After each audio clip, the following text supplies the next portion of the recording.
Welcome to the first lecture of week 5 of History B354, the Reformation, but I'm assuming you know that already, otherwise you wouldn't be watching this video to begin with. Anyway, the topic for today, as you see on the PowerPoint slides, is the economy of salvation in late medieval theology. This is a complex lecture with many different parts. In some ways, we could spend the rest of the semester just going over this theme to kind of quote unquote get it right. The problem is we don't have that luxury, and that it would be then a different course. So, what I'm trying to do here and will do is how to present to you some essential concepts and information and developments that will make possible understanding what Luther was about, where he was coming from, what he was critiquing, without allowing myself to kind of run amok and talk as I would like about all these issues, which for me are very important, very exciting. But I need to keep kind of the focus on this course and where we're going and what is kind of needed or essential for you to understand Luther, etc. And Luther was professor of the Bible at the University of Wittenberg. So that university context is very important. He was a pastor, so in some ways the relationship between the university academic theology and pastoral theology. I know we talked about pastoral theology and catechesis previously with respect to Jordan Quedlinburg. Your first text analysis was getting at that in some ways and will help, I think, deal with some of these issues. But the distinction between what the university theologians are saying, the academic university theologians, and then what was being taught to the people. What did the parish priests actually know?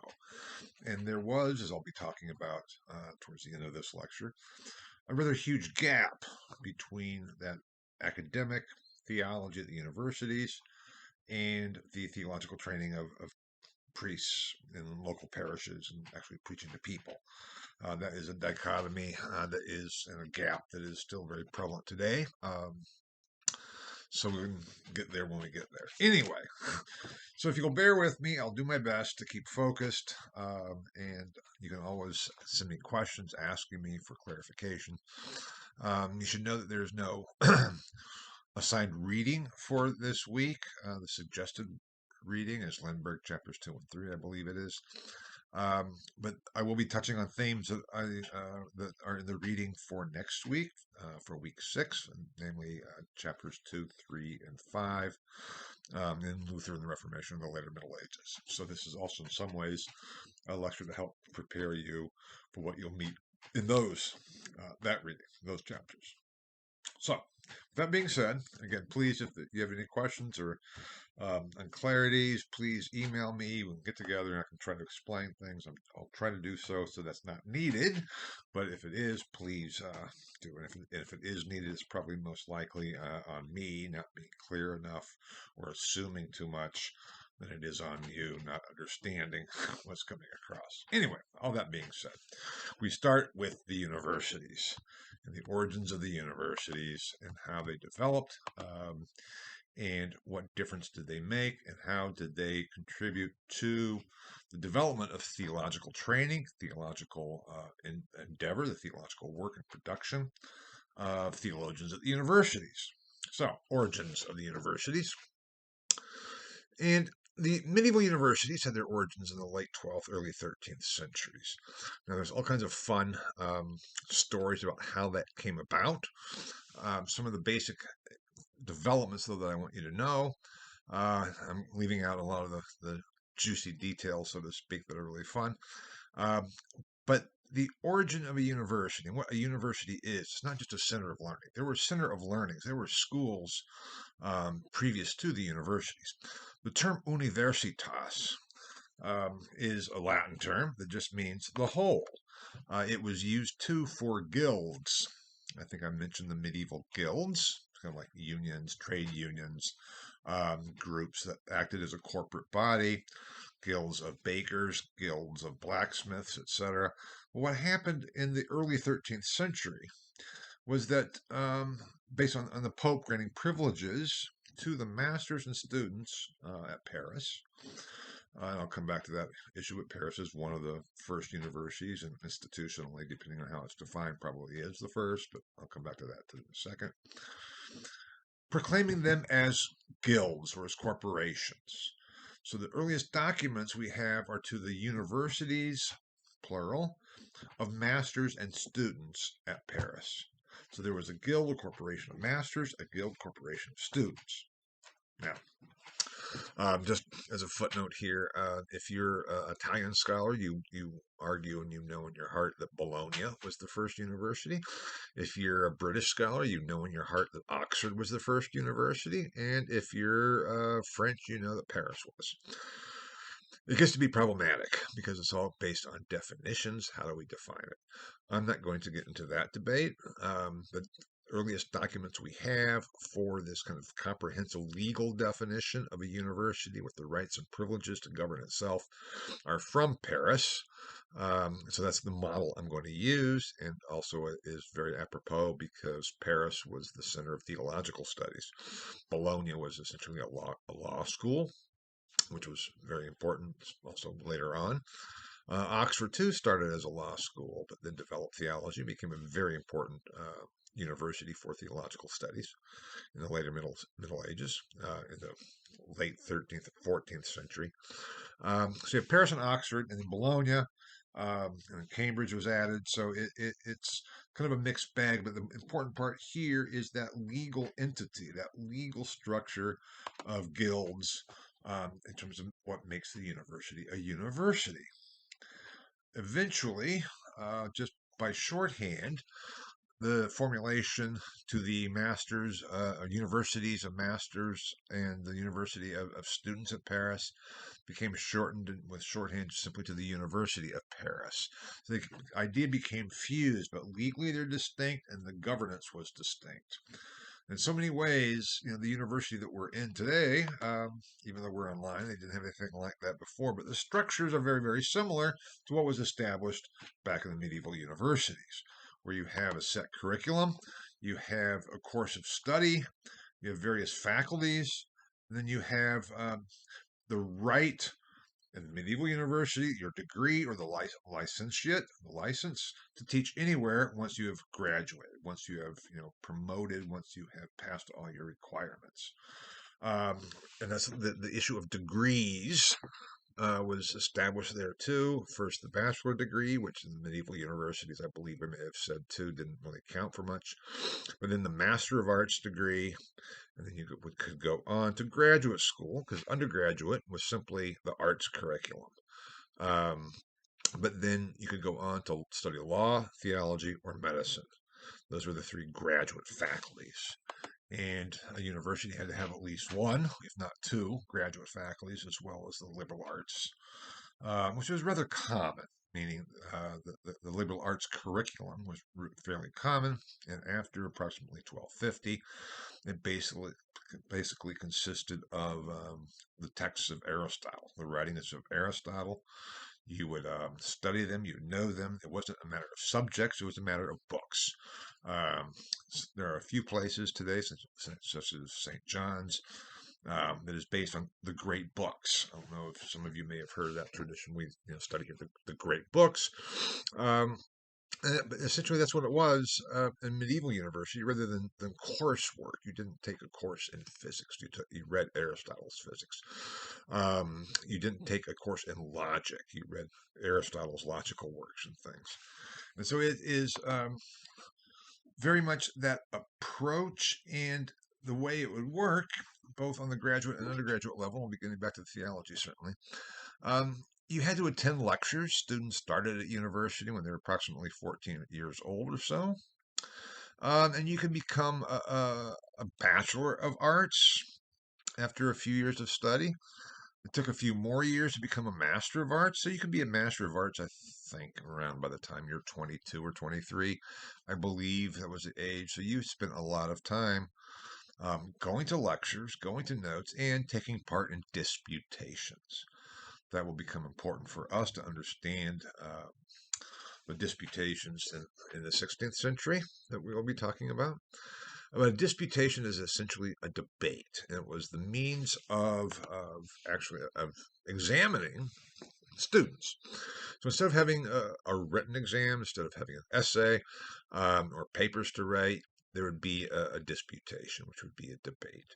The master would set forth the question and would appoint students, one to argue one side of the question, another student to argue the other side, and they had to make their case, and they made their case with evidence drawn from the text. So the better you knew Aristotle, the better you knew the traditions of interpretations of Aristotle, the better you could do in the debate. And you had to pass various numbers of debates before you could be presented for your degree. And there's still in European universities and in Canadian universities a degree called the licentiate, which just means a license. And what that meant was a license to teach anywhere. So if you were at Paris and you received your Master's of Arts, Bachelor's of Arts, you didn't get a license. It was simply a stage towards that. You could probably go out and teach in elementary level in small places, the Bachelor of Arts, but you couldn't teach at another university. You couldn't do a whole lot, but a master's you could do a lot with once you received that license to teach anyway, because it would be the Bishop of Paris and then the university chancellor would certify that you have listened to sufficient lessons, you have passed and could participated in and passed the requisite number of disputations. You know you're sufficient, and we give you the licentiate to teach anywhere. Starting at Paris, after you received your Master's of Arts at Paris, you're required for 3 years, I think it was 2 or 3 years, to continue teaching the arts at Paris. And then thereafter, you could go anywhere. And you had your licentiate, your diploma to say, look, I have my Master's of Arts in Paris. I can go anywhere. So that's kind of that structure. And that was a very important part because not all schools, even if they might offer a Master of Arts, they weren't able to offer with a license with the right to teach anywhere. So these great universities of Paris and Oxford, Bologna, eventually had a status beyond anybody else, with a couple of exceptions and also depending on what faculty we were in. Now, if we look at what a graduate would do with a MA in Arts, a Master of Arts, we have, if they didn't want to go on to theology or law or medicine, those were the three big ones. I could say a lot about medicine. It wasn't, I'm not going to right here and now. It was more of a theoretical study based on Greek medieval treatises, philosophical treatises, scientific treatises. It was not the actual practice of medicine. Medical doctors from universities did not, as such, have a practice and deal with with most people's illnesses and things. That was actually the surgeons who were at this point the people who bled you, and it gets to be kind of a mess. Very interesting, very important, very insightful for society, but not as important for this course. It's very important for education for the universities at the time, but not so much directly related to this course as such. But the point being here is that medicine was a theoretical speculation, and that could be lucrative. It's probably more teaching, but law and theology both were the pathway to academic advancement, let's say riches and things. Why? Because if you have a Master of Arts, um, you could teach it at Paris, you could go out and teach at another university, and you were fine. You could try also to find patronage at courts, whether that be princely courts, whether it be kings or the emperor even, or lower level nobility, dukes and counts and things, because they would hire trained people to help with their administration, to help with their diplomacy, with help with them with their own um, documents and putting things together. Or the papal court also ended up hiring, so to speak, a lot of people, and that is what patronage was at this time, essentially job opportunities, whereby individuals would pay you to come work for them. So, in that sense, you can think of it as finding a patron is like finding a job. And then sometimes it also worked simply a prince might say, I was very impressed with some of your writings that you've published. Um, I will offer you patronage so you can continue writing. In some ways, that's one of the main reasons or means that Erasmus of Rotterdam had an income, because princes kept saying, "Please come to our court, you keep writing, and we'll support you. We'll give you money." Blah blah blah blah blah. I'll get back to Erasmus. I think next lecture. But those are the kind of things. So don't be distracted by kind of patronage. It's not the same here as a job opportunity that you apply for and get. It's more political, it's more personal, more individualized, but it was in terms of a means of seeking patronage to support yourself, basically. Now, you could do that with a Master of Arts degree from Paris. You were more likely to get hired if you had then a master's in theology or in law. And here the term technically was master of theology or master of laws. Um, but we can think of it as a doctorate of law and a JD. I mean, the Juris Doctor. Those were what came out of this. So if you think of it in those terms, I don't want you to get caught up of what, just a Master of Arts or a Master of Theology. That meant what we would refer to as uh, uh, a Doctor of Theology. And certainly by Luther's time, that's what it was. Technically, he was called a doctor because a doctor just means a teacher of. Doctor is someone who's a learned teacher. Um, but his degree was a master, Magister Artium. That was in the Magister Theologiae. But we'll come back to that when we get there. Then the titles aren't that important, but I do want you to have some sense of what we're talking about here in terms of career development. Because if you wanted, you could seek a career in the church. Technically, and this was a point going back to the early origins of the guilds, every member of a university, every student, every faculty member was legally defined as part of the clergy. That did not mean they were all ordained. That did not mean they all had to take an oath of, of belief or of faith whatsoever. There were, students have always been students, and especially at the arts level, there were a lot of very irreverent students, and it was simply a legal designation so that the university could govern themselves rather than be subject to civic courts, civil courts, princely courts. By designating every student and master teacher at the university a cleric, a member of the clergy, that meant they could be subject only to clerical courts or ecclesiastical courts. So it was kind of an inbred system, which is fine.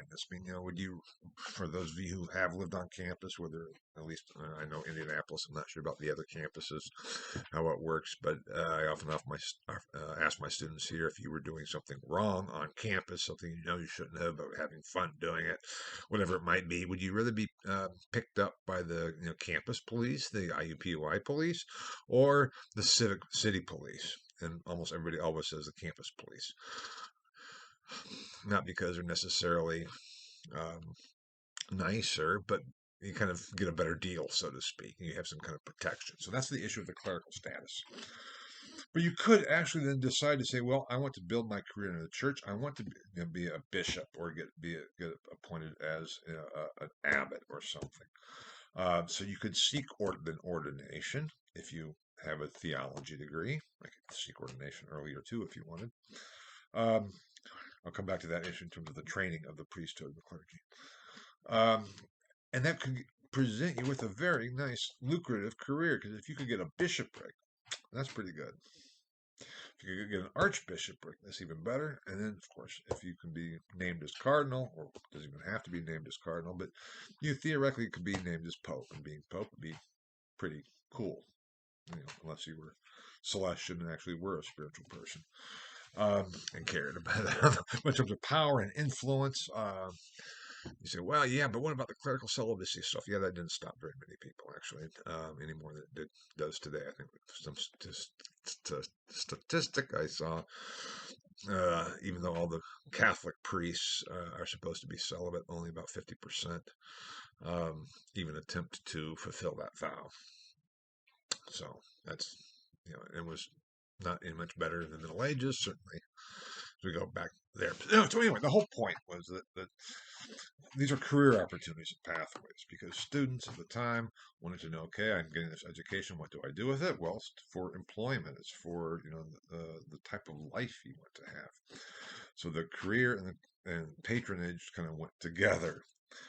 So now I'm going to shift and go look more specifically at theology in the universities, the theological faculty, um, because that is what we're getting at and talking about. I mean, I'll come back and talk about and mention, you will read about too, Luther as the Faculty of Arts, but this is somewhat background to that. Now, at theology, what was the curriculum for studying theology? It was the Bible, and increasingly by the early mid 13th century, studying a textbook, basically, a big textbook called The Sentences.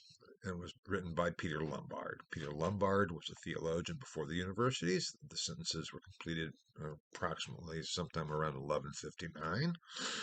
They were intended as a kind of a compilation and summation of basic theological doctrine. A lot of issues about the development and origins of sententia, the sentences collections. We know what a sentence is. I think still a sentence grammatically is referred to as a declarative statement, but also could be an interrogative statement or whatever else. But Lombard wrote what was called 4 books of sentences. Actually, if I can do this without having everything else off my desk fall apart, I have, here we go, I have books 1 and 2, the critical edition of books 1 and 2 of Lombard Sentences, right here. There it is. It's kind of a big book, and there's 4 books of it. There's 3 and 4 as well. This is, of course, all in Latin. It's organized into 4 books, and within each book, there are a number of distinctions. I believe in book 1, I'm pretty sure there's like 44, maybe 45 distinctions in book 1. And what Lombard did was organize all of this based on themes and theological issues and questions. Book 1 primarily deals with God. Book 2 primarily with Christ. Book 3 primarily with humans, and book 4 primarily with the church. Now that's there's obviously overlap, and distinctions could be made, and increasingly important in the later Middle Ages, where there was the prologue discussing what is theology. How do we go about doing it? And that is something that is you could take a lot of time on that too right now. And I don't want to do that because I've already seen I'm going for 23 minutes and we have a lot more to cover. This is still the first slide. I'm not even finished with that. So, footnote, I may need to do this in 2 parts, and I'll have to figure that out because maybe a bit too much. But anyway, we'll see. That was commented on. It was lectured upon. Students would have to kind of memorize it. And to get your degree, once you were, had attended sufficient number of lectures in theology after you received your Master of Arts, you could start studying theology. And there was 2 textbooks. There was Lombard Sentences, and then the Bible. So you'd have masters of theology lecturing on the sentences, lecturing on the Bible. You would have then students who were about ready to promote, to receive their masters of theology, who would also then have to give lectures on Lombard. That became a requirement that every master of theology from 1250 anyway on had to give a series of lectures on Lombard. In other words, we have a lot of these, not all of them by any means, but there's a very large body of extant lectures on Lombard from Paris. So you can imagine that the types of questions being asked, how those questions developed, the type of commentary it was, is a fascinating insight. And we see two general developments. One is going from a more literal distinction by distinction approach. Earlier on, we were really kind of focused on Lombard himself, too, as we get into the 14th and especially later 14th century, into then extracting what the master of theology thought was the most important theme or subject or idea or concept out and asking questions about that. And so it wasn't like we're going to cover all of Lombard, but we're going to look at certain individual questions. Now, these in the 14th century became very philosophical. I mean, they always had been, and philosophical issues are involved in Lombard too. But this is the development of what is even today called, or used to be called today, in modern times anyway, speculative theology or academic speculative theology or um, systematic theology. Systematic. That's what was being done. Trying to put it all together, make it all work, make it all fit. We still have people doing systematic theology in various ways and guises. But in the 14th century, it was beginning to be increasingly more of what are the most important issues facing us. And these also became questions of pure speculation and debate, pushing the envelope, so to speak. That may not be right, but seeing how far we could go. If we're going to talk about God, what does that mean? Who is God? What is God like? What can God do? What can God not do? If God's omnipotent, is there anything God cannot do? Well, the idea was God could do anything that did not involve a contradiction. So God could not be not God. But could God have decreed a different means of salvation for humans? Did God have to become incarnate in Jesus of Nazareth? And some theologians argue, yes, that was necessary. That's coming from the Anselmian tradition with his great treatise before the universities. Back in the 11th century, Anselm wrote this great, very influential work called Why Did God Become Man? We argued that this sense of atonement, that God had to become man, basically. Whereas others in the 14th century started saying, why is that necessary? There's nothing in there that's necessary. God decided to do that. Could he have decided differently? What's the relationship between God's intellect, or his knowledge and understanding, and his will, what he actually decides to do? There was a distinction that became very important, namely the distinction between God's absolute power, or theoretically, what God's omnipotence could do absolutely, and then his ordained power, God's ordained power, which was what did God actually do. And there we get into some real questions and issues. Were miracles part of God's ordained power or absolute power? And you have different people arguing different things, and it gets kind of complex, but not without purpose or influence. Because if God, in God's omnipotence, could change everything, not only theoretically but practically, God has ordained certain things, fine. But could God change those? Well, if God's absolute, omnipotent, then God certainly could. That gets to be a problem. It gets to be a problem to say, okay, if God has ordained the sacraments as the means of salvation, could God arbitrarily or seemingly arbitrarily decide, no, I'm not going to do that. I'm going to do something else. Various answers were given, various speculative answers were given. And this was all done in the sense of speculation, not putting forth assertions of theological doctrine or positions, but simply say, what does it really mean when we say God is omnipotent? How far do we take that? And if there is not something that we can rely on and trust, if God's will is inscrutable, how can we really know? If God can change things, how do we know what we're to do? How do we know how we achieve salvation? How do we know all these things? And we don't. Or is God bound by his own decisions? That is the major issue. I'll come back to that later on, but that is in terms of the self-binding God, but I'll come to that. But that issue of the inscrutability of God and how to handle that anxiety relating to that were questions that began being asked. Now, this is all about the so-called scholastic method, scholasticism, which was a method of teaching that also was in the arts faculty. It was based on the question, asking questions and showing two different sides to it. And that's what, Lombard's sentences was about. Um, it was saying, here's a given question. Here's the pro. This is for pro and con. What are the two positions? Basis of a simple debate. Here's a question to be debated, and then the solution. And so that is kind of what we're getting at in terms of the approach to theology, how it was taught. And interestingly enough, the question method was also used for lectures on the Bible, because at Paris you also had to hear lectures on the Bible. Lectures on the Bible came first, and then came the sentences. So you heard a good number of lectures on the Bible, maybe not on every book, but you'd have masters of theology lecturing on the Bible, asking questions about it, both textual questions and theological questions.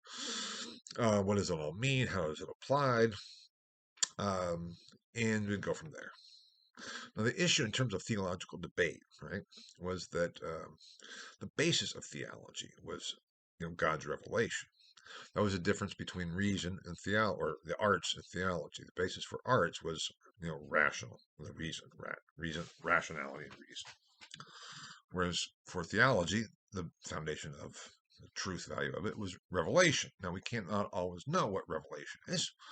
Revelation was not seen simply as the text of the Bible or the book of the Bible. These are, I don't mean to offend anyone by this, but there was no such thing at this time as fundamentalists. They were literalists, but they also were very interpreters of the Bible who were very much not literalists, something that they just accepted as truth. Most people this time certainly believed in Adam and Eve, a real Adam and Eve, and those kinds of things, and the flood is real, and all those other aspects. But they were far more sophisticated than often they were given credit for. You may have heard the slang phrase, or not slang phrase, but the critique about scholasticism. They're just sitting around debating on how many angels can dance on the head of a pin. And I may have already addressed that question, but that's actually a very interesting question. We have no evidence that was ever asked or debated, but it gets at, do angels have mass, and what is an angel? And if angels have mass, that's one thing. If they don't, that's another. And so that's a really important question, actually. Anyway, now the point here, though, is that there was a particular form of theological study, theological instruction, teaching, theological training that had emerged in the course of the 13th century and on into the 14th and 15th centuries, even as it was, changing and evolving and developing. And that led to another aspect, namely the proliferation of universities. It began to be seen as a good thing, this university education. They could do a lot of stuff. I'll come back to some of that later, and also next lecture. And so if I'm a prince and I have a university, that's great. If I'm king of Paris, Paris is my jewel, my crown jewel. I can brag about Paris because think of all the important scholarship that's coming out of Paris. Think about the power that's coming out of Paris. If I'm king of England, the same with Oxford and then Cambridge. But what if I am, the Count Palatine? So I'm the count in charge of the region of central Germany and Heidelberg. I want to found my own university. Now, Paris was, we can say, founded by the Pope, okay, and the Bishop of Paris. Kind of, it's a long story there. But other universities were founded by princes and kings and things. And the number of universities founded starts to increase. It starts to spread. And these are all places that then were to expand learning, expand the access of university education for all. I know at Erfurt, the University of Erfurt wasn't established until 1392. So if we say that Paris was founded in 1231, you might look that up and say, what, 1231? It says already 1200 or 1209. I don't want to go into those issues, but the papal bull, Par Instanciarum, is, I think, arguably seen as the real foundation of the University of Paris. So some, 160 years later, we have the University of Erfurt. Um, we have the University of Heidelberg. We have then eventually the University of Prague, and especially within Germany, universities are spreading. The University of Wittenberg was founded in 1502 by Frederick the Wise, the Elector of Saxony, and that makes an impact. That makes a difference. It really does. And I'm not going to go into all the ways that it does right now, but you can think about it. We've had, in England, very clearly, there was an expansion of the universities in the 1970s. What used to just be, first Cambridge and Oxford, or Oxford and Cambridge. And it was now what's called the Russell Group, which is like 9 other universities, which are, let's say, quote unquote, old universities. And then all these universities beginning to be established in the 70s, 60s, late 60s, maybe 70s, and on into the 80s. Same thing here in the United States. So many universities have grown up in more recent times. And I still remember, some of you may, where there was this big move to change names of things. Colleges, Marion University here in Indianapolis used to just be Marion College. All of a sudden said, no, we have to be a university. So then it changes its name to university. A lot of colleges, or let's say liberal arts schools or colleges, changed their name from college to university. Um, but also the new universities were established. IUPUI was a new university, founded in, I think it's 1969. So on we go with this proliferation, what it means for society, and et cetera, et cetera, et cetera. I just want to give you that sense, because it also was a way that a prince could establish his authority and prestige. If your university is making the latest theological discoveries or political discoveries or whatever it be, that is important. If Indiana, if IU makes all these important discoveries, that reflects on the state itself, and therefore on the governor and the whole bit. Obviously, it's a different system and context, but if it were, if we had a prince of a Duke of Indiana, that would reflect on his or her, prestige. We have this great university.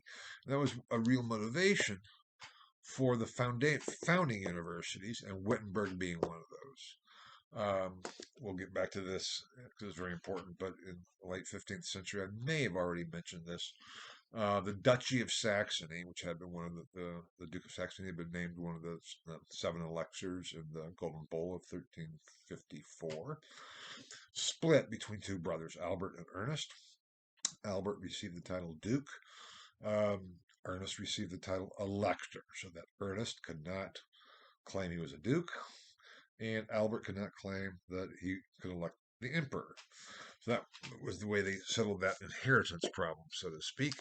And Frederick the Wise, who was Ernest's son or grandson, I forget which, son I think, was Elector of Saxony. And the Duke of Saxony, Albert,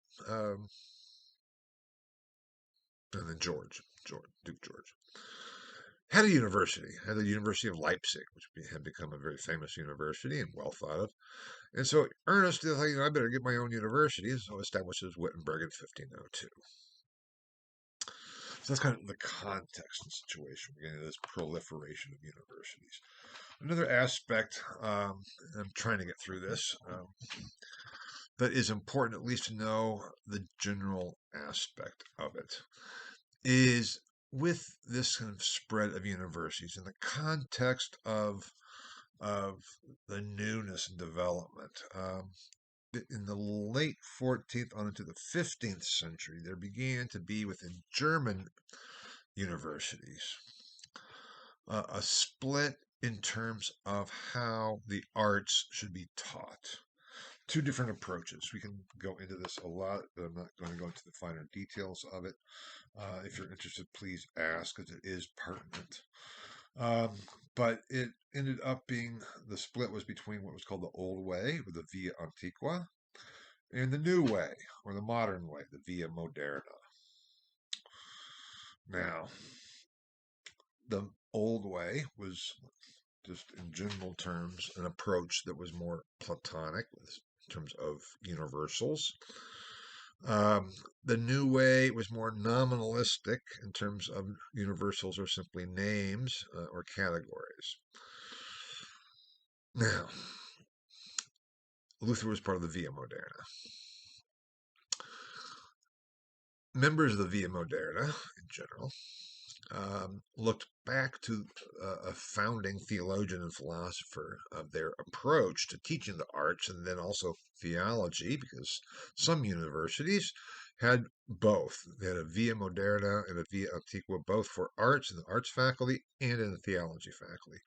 Some universities only followed one, so it'd be a Via Antiqua. Heidelberg was a Via Antiqua university for arts.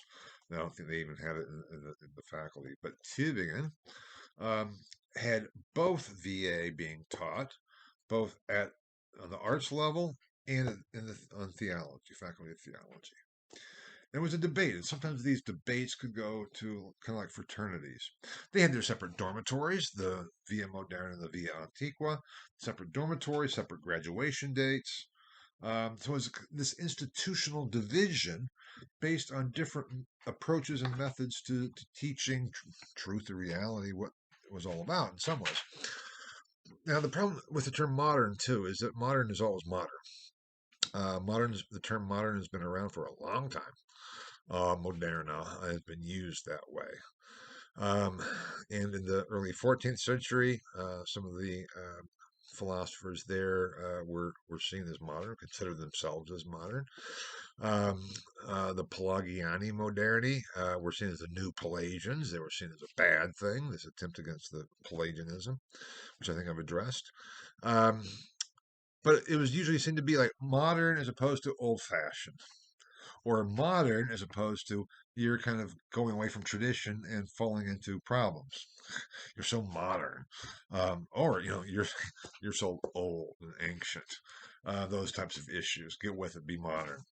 The reason I say that is that Occam was seen as a modernos, as a modern theologian, but he was in no way the founder of the Via Moderna. The Via Moderna looked back to Occam.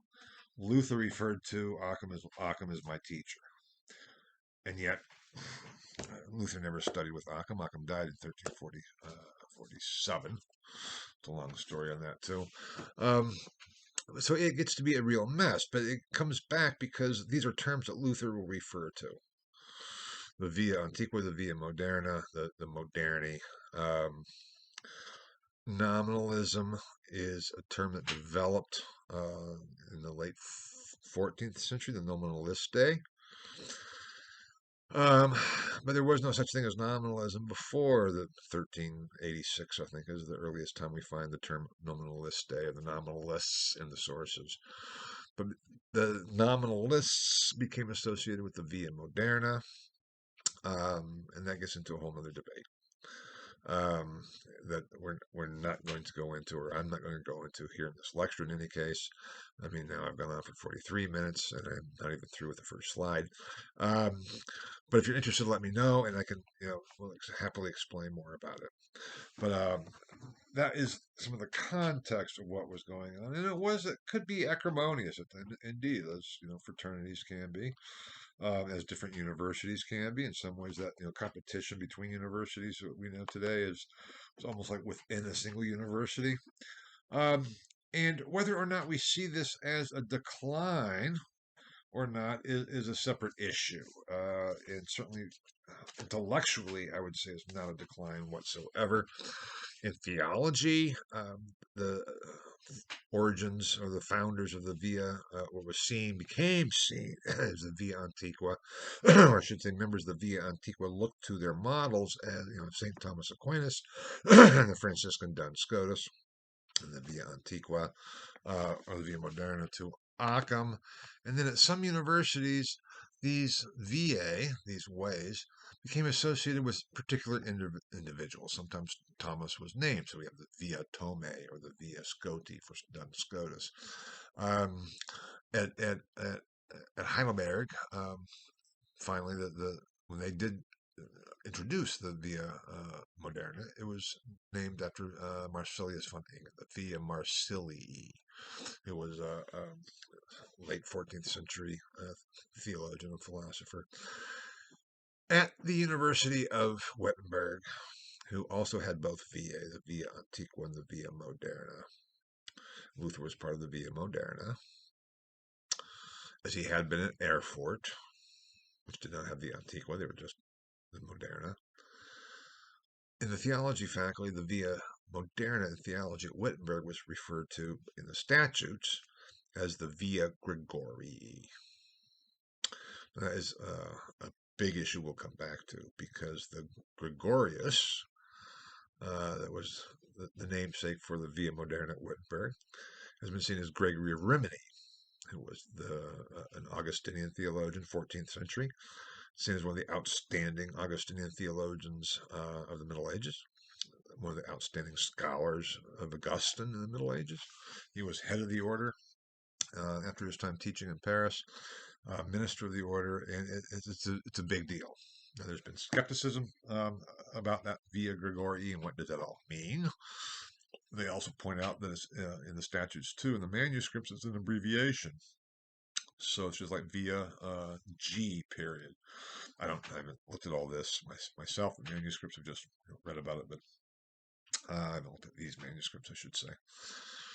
And so it could be not Gregorii, but Guilhelmi, which is the Latin form of William, which could be referring to Occam, William of Occam, a Franciscan theologian, as I mentioned before. And that is a debate that is not without importance, but the point is, so what? Either way, what did it really mean? If the Via Moderna at Erfurt was referred to as the Via Gregorii after Gregory of Rimini, did that influence Luther, or was it just like, it's a name that you're a part of? Did he really know Gregory of Rimini? Had he read his works? And that's the question we'll come back to. That's the one I address in my book as well, because that is an important question for understanding and coming to an understanding and interpretation of Luther and his development and what he was all about and what he was doing. So we'll come back to that. But those are just things I wanted to introduce to you. So if you do read about them or put in the context, you'll see.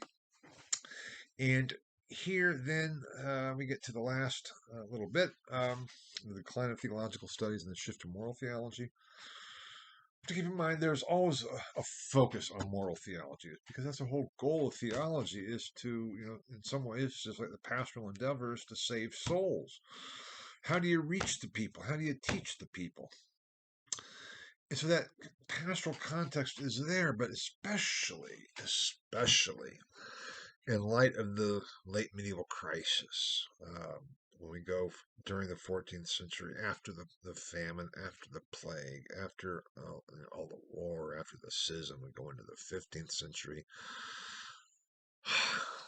There's anxiety and there's worry. How do we deal with and approach and handle the anxiety of the people? What's going on? How do we know this? And what does this have to do with salvation? And we start seeing, number one, a lessening of requirements to become a theologian. I mean, it would take at least 14 years after your BA and after your MA in arts, actually, after your MA in arts. In the 14th century, it was like 14 years. This is, you'll read about in chapter 2 of Luther, the Reformation of the later Middle Ages. That 14-year period started to be compressed and compressed and compressed and compressed and compressed. Whereby by the later 15th century, it could be as short as a couple of years. That's an issue. That's an issue that we need to take into account and think about, and what impact that had. So when I talk about the decline, I'm not even talking about the nature or character of the theology itself. I'm talking about just the period of study and what was needed and required for the degree. Now, that being said, we'll come back to that. You will read about that. And I'm going to leave it there for now and move on to the quantification of grace. And I think what I may do too is stop here for now, and not because I've clicked on the wrong button, but just to give us all a break. I think I might be able to get through the next 3 slides in a lot shorter time, but we'll see. And also I'll need to think about what do I do about this, because I don't want to give you, 4 hours of lecture this week or 5 hours of lecture this week. So I will think about that as we go along. But I will get this posted as week 5, lecture 1, part 1. And I'm very proud of myself that this is a decision, a conscious decision, and not based on my messing up and clicking on the wrong button here. And then I'll try to get the rest of this done as soon as possible. So bear with me. Thank you for your patience. I will be back as soon as I can be to finish this lecture and let you know what if any different arrangements need to be made. I'll let you know for that too. Okay. Thank you so much. Bye bye.